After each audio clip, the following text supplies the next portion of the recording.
This is flat number 56.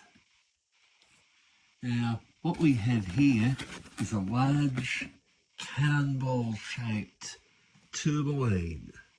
It's a crystal, or in fact, a crystal cluster. But it does not consist of a euhedral crystal with planar faces or striations down the side faces like most tourmaline crystals. Now this has a lot of carving rough in it. And the Chinese buyers in Myanmar value this carving rough very highly. This piece, well, tourmaline crystals of this shape are very rare, and this is definitely one of the largest. It's probably worth at least $60,000. It may be worth around $100,000, but it has a very high carving rough content. Now this one here is a high quality specimen of scheelite. Now when we look closely at this piece, you can see near the termination of one of the scheelite crystals, we have these pale blue coloured crystals. Now those pale blue crystals are aquamarine. They are tabular aquamarine crystals. Now the word tabular is a crystallography term, and it is used to refer to any crystal that is wider than it is long. So in other words, these aquamarine crystals, they are compressed along the c-axis,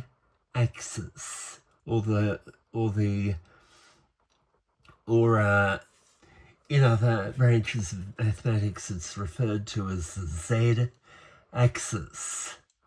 Now, aquamarine crystals are always hexagonal in shape. So whether it's a normal barrel-shaped aquamarine or a tabular aquamarine crystal, it will always contain a hexagonal prism in its structure.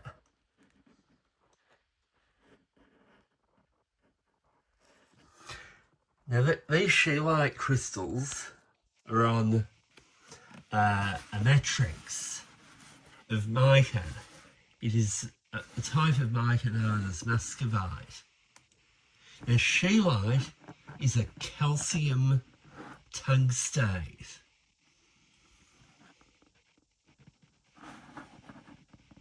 It is a prime source of tungsten, so is ferberite. Now this one here is worth probably around $50,000. They're not being newly mined anymore. And this piece is from Sichuan province in China. And this locality is also the source of other rare minerals.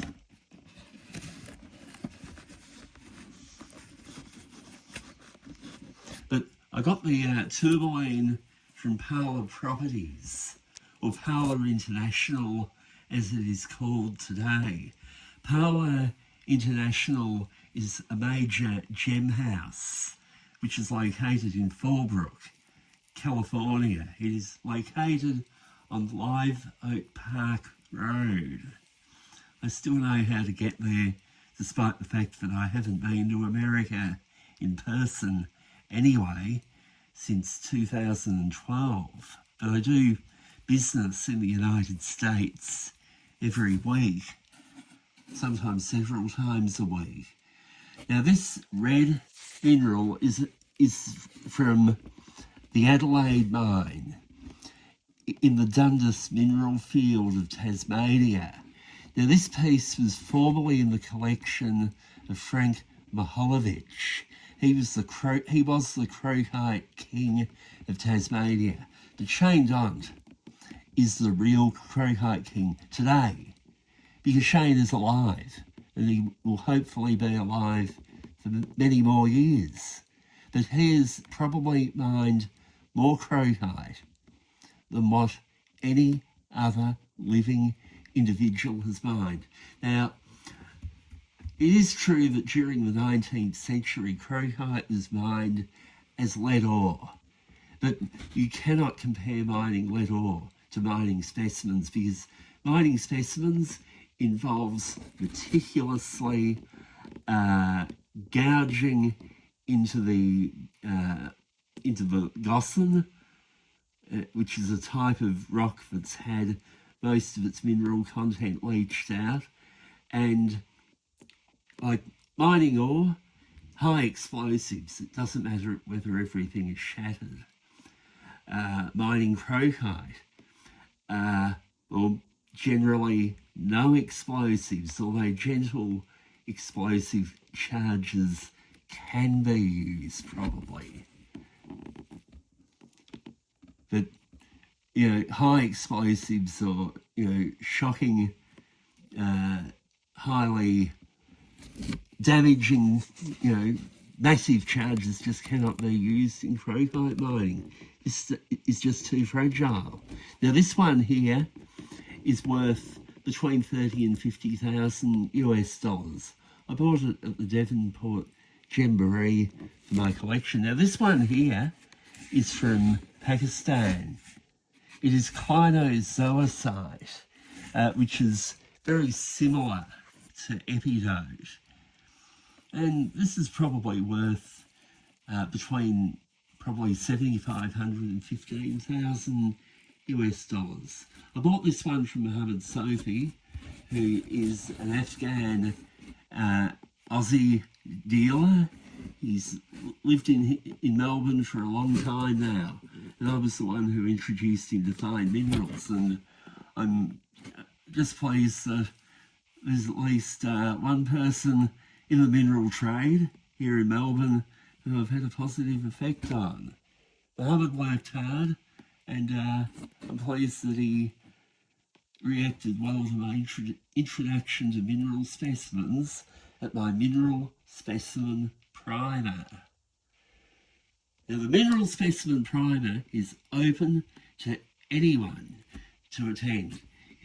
You can to attend this interactive session, you must be able to show me identification. You have to be of reasonable character. Now, this doesn't mean to say that you will be banned if I find that you shoplifted some fruit tingles 30 years ago. Reasonable character means exactly that. I'm not going to make a big deal if I happen to stumble upon some skeleton in the closet, like stealing some fruit tingles. But at the mineral specimen primer, I welcome groups of between 1 and 3, so you can bring yourself and up to 2 friends. It consists of 2 sessions of between 90 and 180 minutes each, and we go out to lunch, and it's just lunch at McDonald's, but during lunch, what do we discuss? Mineral specimens. So, important things to know about minerals are, how do I know it's real? How do I know it's a good one? How do I do research on minerals to find out about where they occur, what they look like? How do I know it's fake? How do I know whether it's repaired or restored, and what is the difference between restoration and repair? Do I need any special equipment? Do I have to store minerals in any particular special way? What type of minerals should I collect? Now, all of these questions and more are answered at the Mineral Specimen Primer. Now, it is a simple, informal, interactive session where you can look at some minerals close up. I'll even let you hold some. Now, there is absolutely no obligation at all to buy anything or promote me or really do anything other than just be polite when you arrive. But you can ask 101 questions and I will have 101 or more answers. I have an answer for everything. And my opinion is when you come across people who just don't have an answer for anything at all, they're just either over involved in technicality or they're just anyway. I just thought I would show these off. Bye for now.